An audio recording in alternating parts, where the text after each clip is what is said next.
Vamos a ver si ya podemos estar en comunicación con Jorge Chemes, presidente de CRA. Jorge Luis Siosis, desde Una Mañana Productiva, lo está saludando. ¿Cómo le va? ¿Qué tal? Jorge, bueno, hacía una introducción de lo acontecido durante toda esta semana, que finalmente el día jueves tuvo un final eh, feliz para aquellos que estaban tomando, ¿no? Este campo en Entre Ríos, corresponde al ex ministro de Agricultura. Me gustaría, desde su posición como presidente de CRA, qué balance hacen de esto y la decisión que tomó la justicia en cuanto a este tema. Desde CRA, nosotros desde el principio, sin duda, mantuvimos la posición que había que esperar el fallo de la justicia. Sin duda, así lo hicimos y creemos que fue un fallo muy bueno, porque sobre todo posiciona al derecho sobre la propiedad privada, ¿no? Que sin duda lo estipula claramente la Constitución y las leyes de nuestro país. Si alguien es propietario en forma totalmente legal de algo, yo creo que por más proyecto social que exista, nadie puede venir a apropiarse e ingresar de la forma en que se realizó este ingreso al campo, prácticamente, no prácticamente, sino de hecho fue una usurpación. Creemos que por eso es bueno que la justicia haya actuado como actuó, pero mucho mejor sería si desde el gobierno nacional, me refiero, se toman las previsiones para que esta situación, no lleguemos a estas situaciones traumáticas. Creo que las leyes son muy claras sobre la propiedad privada, creemos desde CRA que hay que defenderla tal cual es, y sin ninguna duda, vuelvo a insistir, que el Estado Nacional deje un posicionamiento muy claro sobre qué es lo que piensa sobre esta situación, porque a veces los funcionarios dicen una cosa, pero los hechos muestran claramente otra. Y eso genera incertidumbre, genera desconfianza y un escenario con un malestar que lamentablemente no le hace bien a nuestro país y mucho más en el momento que vivimos.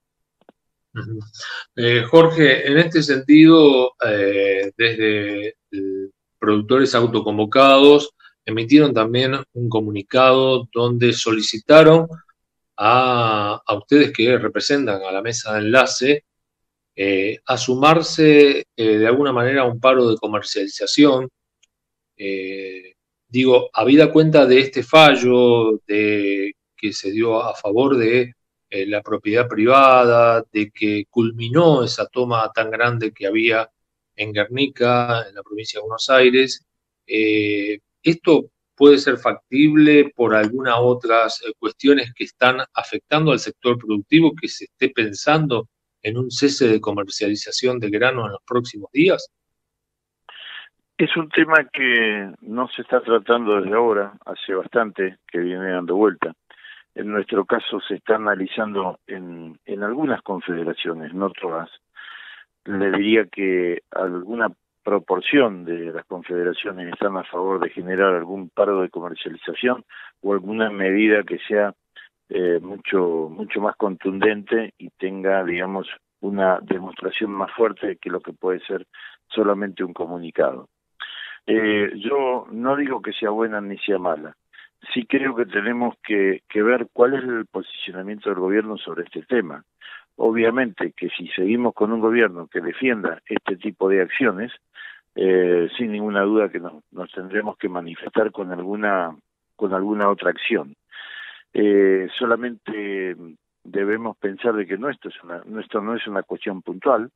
Este es un tema que viene siendo arrastrado desde muchos años y que se ha desparramado por todo el país. Hoy prácticamente tenemos 12 provincias afectadas por usurpaciones de diferentes niveles.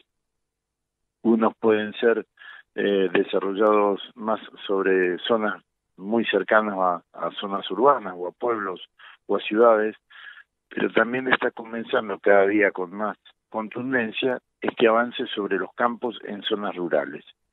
Y eso es muy peligroso, vuelvo a insistir. Creo que poner en jaque el derecho a la propiedad privada es algo muy grave que vuelvo a insistir.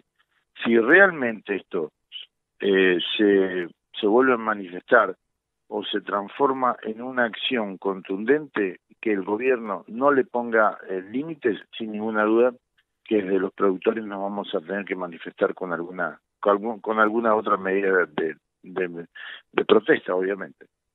Uh-huh. Escuchamos declaraciones del ministro de Agricultura, Luis Basterra, manifestándose en contra, ¿no?, de estas situaciones que atravesaron distintos establecimientos del país. Ustedes en muchas oportunidades se han podido reunir con el ministro.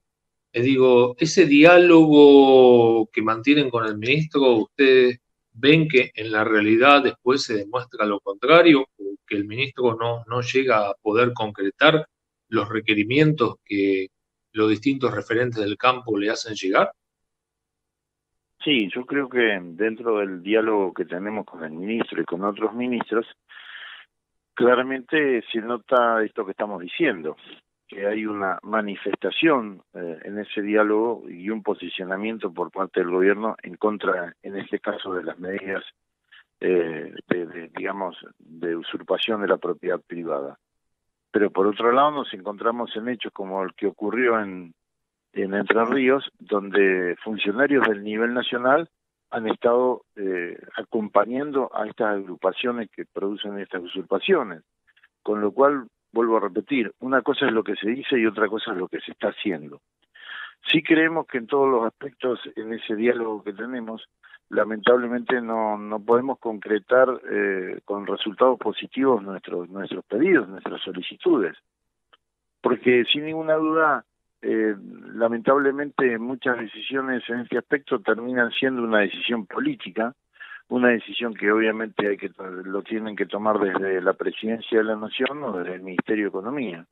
Y estas decisiones siempre terminan basándose sobre algún número que tenga influencia sobre la recaudación u otro accionar del gobierno, y a veces y en general se ve frustrado porque no tienen una decisión positiva.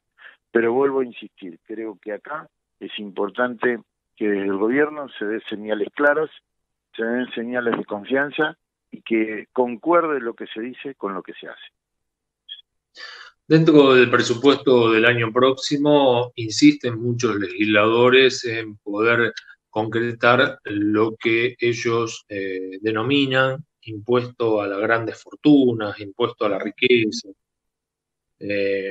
¿Ustedes han podido dialogar con legisladores para que sepan, ¿no?, que la carga tributaria, ya que afecta al sector productivo y que eso va en detrimento, ¿no?, del crecimiento del mismo, para que esto no se concrete finalmente en el presupuesto?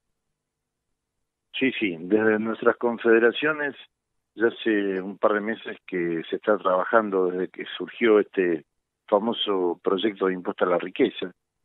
Se está trabajando con los legisladores nacionales, las diferentes representaciones de confederaciones, de sociedades rurales en el interior, están dialogando con los legisladores para mostrarles claramente el perjuicio o la intensidad del perjuicio que generaría este proyecto que se está tratando de llevar adelante.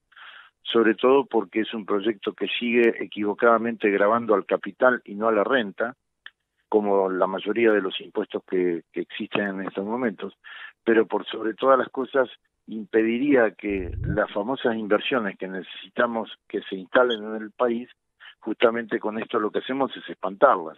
Ningún inversor va a querer venir a invertir en este país donde una inestabilidad económica y financiera reina continuamente, y mucho más si se ven estos proyectos que invaden con impuestos sobre la inversión del capital. Lamentablemente creo que con este tipo de proyectos lo que hacemos es ir por un camino absolutamente inverso a lo que el país necesita para desarrollarse y para crecer, ¿no? Bien, Jorge, la última consulta que quería realizarle. Bueno, en muchas zonas agrícolas del país ha venido las lluvias que tanto se esperaban, ¿no? ¿Cómo está la situación? ¿Qué balance hacen desde CRA? ¿Cómo ven las futuras campañas que vienen con un fenómeno que parece instalarse, sobre todo en en el sur del área agrícola, que es el fenómeno de la Niña, pero que, bueno, a veces tiene estas alternativas, ¿no? Que ha tenido precipitaciones importantes. ¿Cómo lo ven en materia productiva y el rendimiento que pueda llegar a tener en los próximos meses? Hay zonas donde se ha recuperado los milímetros que se necesitaban bastante bien. Hay otras que, si bien la situación se ha aliviado parcialmente, pero todavía se necesita más humedad. Yo le diría que todo lo que es trigo, cosecha fina, está lamentablemente comprometida. Los porcentajes de merma en producción que vamos a tener ya son irreversibles, lamentablemente. Yo no creo que, salvo algunas zonas que pueden estar un poco más atrasados los cultivos, pueden reaccionar mejor, pero lamentablemente el impacto de merma que vamos a tener yo creo que ya está instalado. Con respecto a la cosecha gruesa, llamemos soja, maíz, sorgo, girasol, le diría que estamos un poco mejor. Tal vez la humedad ha llegado, no le diría exactamente a tiempo, pero un poco más aliviado y con menos compromiso que lo que ha surgido con el tema trigo. Esperemos que se pueda avanzar. Sabemos de que las perspectivas no son de grandes lluvias, que podemos llegar a tener un verano inclusive con milimetrajes en muchas zonas inferiores a la normal, y eso va a hacer que tengamos que prever unas expectativas menores a las que a lo mejor uno podía tener con un verano con lluvias normales o abundantes como se necesita para una cosecha gruesa, ¿no? Esa es la situación, con lo cual el productor va a estar analizando el paquete tecnológico que va a ir aplicando, sin duda, de acuerdo a cómo evolucione el clima, va a ir tomando las decisiones empresariales necesarias como para no quedar con un número negativo. Jorge, le agradecemos esta comunicación con una mañana productiva. Gracias a ustedes, un abrazo, Luis, hasta siempre. Jorge Chemes, presidente de Confederaciones Rurales Argentina.